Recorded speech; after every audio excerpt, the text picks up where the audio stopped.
चलो भाई, class 11th के हमारे सारे बच्चे बेटा welcome to Unacademy once again. मेरा नाम है आकाश और आज हम बात करने जा रहे हैं क्लास 11th में आने वाले सबसे खतरनाक डाउट की कि सर स्टडी मटेरियल कौन सा यूज किया जाए।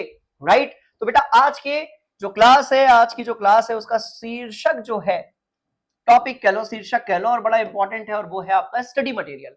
कारण क्या है यहाँ पे भाई, थोड़ा कंफ्यूजन भी है। क्या है, सिर्फ 11th तो हम कर नहीं रहे, आप में से बहुत सारे ऐसे बच्चे होंगे जो 11th के साथ साथ कॉम्पिटेटिव एग्जाम भी करेंगे, जेडबल हो गया, नीट हो गया, सीयूईटी हो गया, ये सारी चीजें भी तो करोगे ना। हाँ जी सर, बिल्कुल सही बात है, इसलिए तो हम कंफ्यूज हैं सर, इसको दूर कर दो जल्दी जल्दी। बिल्कुल बेटा, तो मैं दोनों चीजों के लिए बताने वाला हूं। हम एकदम प्योर क्लास 11th के लिए भी करने वाले हैं और बेटा हम 11th के साथ साथ जेडबल कह लो, फिर सर नीट कह लो, फिर सर सीयूईटी कह लो, और भी जो दूसरी एंट्रेंस एग्जाम्स हैं ऑलरेडी इनके सिलेबस में वो कवर हो जाएंगे, उनके बारे में आप बात कर लो। ठीक है, तो सबसे पहले हम बात करते हैं सर क्लास 11th के बारे में। और जो तुम लोग सोच रहे हो ना एनसीईआरटी उस पर भी आ रहा हूं, नॉट टू वरी, कहीं नहीं जाने का। ठीक है, चलो तो एक काम करते हैं, सबसे पहले हम बात कर लेते हैं only 11th class. Only 11th मतलब आप चाहते हो कि सर हम पहले अपना 11th अच्छे से कर लें, उसके बेसिक्स वगैरह बढ़िया से कर लें, उसके बारे में बात करते हैं। तो भाई देखो, सबसे पहले अपने दिमाग में जो काम आता है, नाम आता है, इनफैक्ट काम भी नहीं, नाम आता है स्टडी मटेरियल। अपन यहां लिख लेते हैं बढ़िया से, स्टडी मटेरियल, स्टडी मटेरियल। ठीक है, सारे बच्चे बहुत ध्यान से देखना बेटा। सबसे पहला आपका जो नाम आता है वो है बच्चे एनसीईआरटी बुक। पहले नंबर पे आती है एनसीईआरटी बुक। अच्छा, अब जब आप एनसीईआरटी बुक ओपन करके देखोगे ना, स्पेशली अब जैसे मैं केमिस्ट्री पढ़ाता हूं तो केमिस्ट्री की बात पहले कर लेते हैं। ठीक है, तो आप यदि केमिस्ट्री की एनसीईआरटी बुक उठाकर देखोगे तो एक चीज समझ में आएगी कि थोड़ा डेंस लिखा हुआ है ना। एनसीईआरटी आप यदि है क्या अपने पास? हाँ है, ये वाली बुक आप उठाकर देखोगे बेटा। ठीक है, ये वाली बुक देखो, ऐसी वाली सबके पास होगी, सारे बच्चों के पास होगी। तुम इसको ऐसे ओपन करोगे ना तो एक एक पैराग्राफ में ना बहुत सारी चीजें लिखी हुई है। तो क्योंकि अब आपकी देखो 9th-10th तक हैबिट नहीं है इतनी डेंस बुक पढ़ने की, जस्ट लाइक द ग्रंथ, जस्ट लाइक द नॉवेल, ऐसी हैबिट नहीं है आपकी। तो हो सकता है कि कुछ बच्चे ऐसे हों जिनको इसको पढ़ने का ही मन ना करे, और कुछ ऐसे बच्चे होंगे जो तो बिल्कुल एंजॉय करते होंगे, हाइलाइटर लेके बढ़िया नोट्स बनाते होंगे एनसीईआरटी में। पर देखो एनसीईआरटी मस्ट है, और बात सिर्फ 11th की नहीं है, बात जेडबल नीट किसी भी आप कॉम्पिटेटिव एग्जाम की बात करो, एनसीईआरटी में बहुत सारा नॉलेज गिवन है, तो बेटा ये मस्ट है। अब भाई देखो, यदि आपको डायरेक्टली वो बुक बन जाती है तो कोई दिक्कत नहीं है, वो पढ़ते आपको बन जाती है, टीचर ने आपको पढ़ाया, आपके समझ में आ गया, आप पढ़ रहे हो, कोई दिक्कत वाली बात। इन केस आपके समझ में नहीं आ रही है तो फिर आपको क्या करना है, ध्यान से सुनना। एनसीईआरटी के साथ साथ आपके जो भी नोट्स हैं, क्योंकि देखो नोट से ही समझ में आता है, जब अपने से हम खुद नोट्स बनाते हैं, टीचर हमें पढ़ाते हैं, जब वो नोट्स क्लास में लाइव बनवाते हैं, राइट, तब ज्यादा समझ में आता है। तो नोट्स जो आपके टीचर ने आपको बनाए, जो भी टीचर्स ने आपको नोट्स प्रोवाइड करे हैं, वो आपको पढ़ना मस्ट है। तीसरा तीसरा तीसरा बहुत सारे ऐसे बच्चे होते हैं जिनको एनसीईआरटी में मजा नहीं आता है, तो वो क्या करते हैं, रेफरेंस बुक। तो बेटा कोई एक रेफरेंस बुक, अब ये नहीं, एक तो तुम लोग क्या करते हो भाई, 11th-12th में जैसे ही आते हो ना, इतना स्टडी मटेरियल जमा कर लेते हो ना, एक ही सब्जेक्ट की 4-4 5-5 रेफरेंस बुक। पढ़ना लिखना है नहीं, क्योंकि पढ़ ही नहीं पाओगे, उतना सारा टाइम कहां है आपके पास में, राइट। तो बच्चे क्या करते हैं कि भैया कोई भी एक रेफरेंस बुक जो है वो आपको पढ़नी है, एनी वन, ढेर सारी कलेक्ट मत कर लेना, एक भी खत्म नहीं हो पाएगी।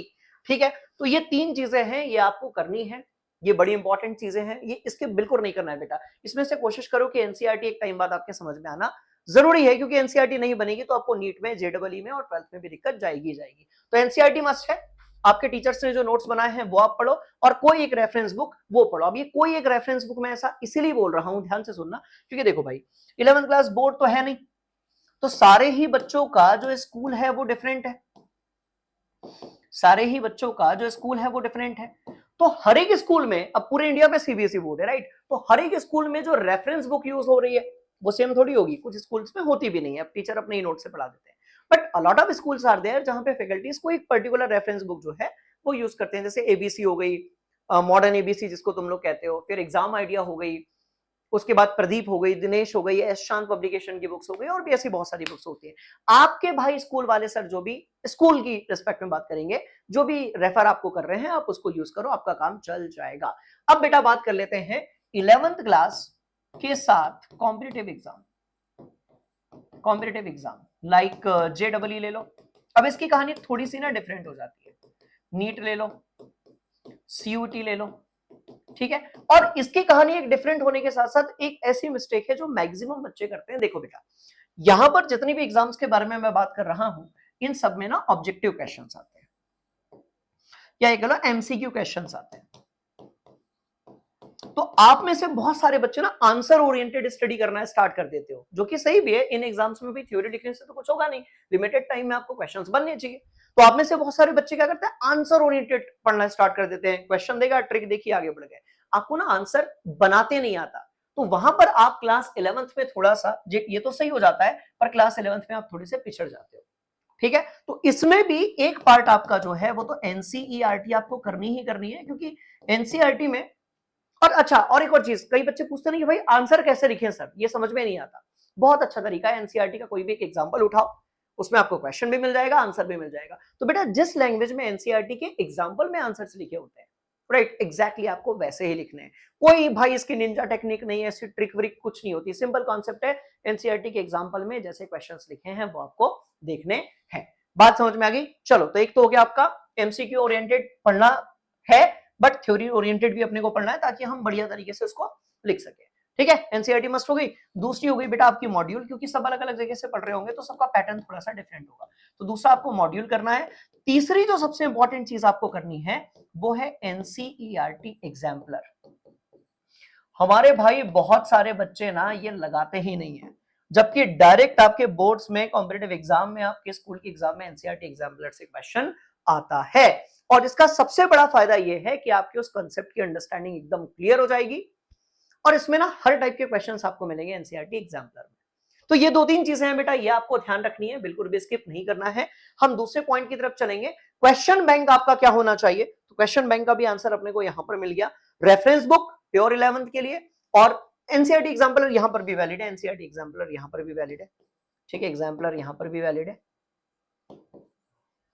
यहां पर भी वैलिड है। और तीसरी मोस्ट इंपॉर्टेंट बात जो कि आप में से काफी बच्चे रिलेट करेंगे, आप में से बहुत सारे बच्चे सिर्फ पढ़ते रहते हैं जब टीचर आपको पढ़ा रहे होते हैं, पर भाई आप सेल्फ स्टडी नहीं करते हो। सेल्फ स्टडी करने का मतलब खुद के माइंड मैप बना के, अपने से लगा के, अपने से क्वेश्चंस लगाना, बिना गूगल से आंसर देखे, बिना सॉल्यूशन देखे पढ़ाई करना, राइट। इसका मतलब ये कि फिर आपकी तैयारी नहीं होने वाली। तो मोस्ट इंपॉर्टेंट पार्ट क्या है? मोस्ट आईएमपी पार्ट जो है बच्चे, वो है सेल्फ स्टडी। ये करो, टीचर को थोड़ी एग्जाम देने जानी है, टीचर दिन भर पढ़ाते रहेंगे तो क्या दिन भर ही पढ़ते रहोगे?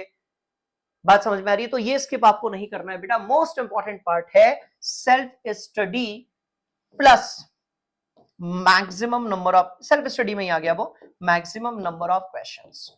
आप यदि नंबर ऑफ क्वेश्चंस नहीं लगाओगे, आपकी तैयारी नहीं होगी। आपको लग रहा है कि आपकी पढ़ाई चल रही है, पर आपकी पढ़ाई नहीं चल रही है, वो सिर्फ पढ़ाई में एक टाइप का अटेंडेंस लगाना हो गया।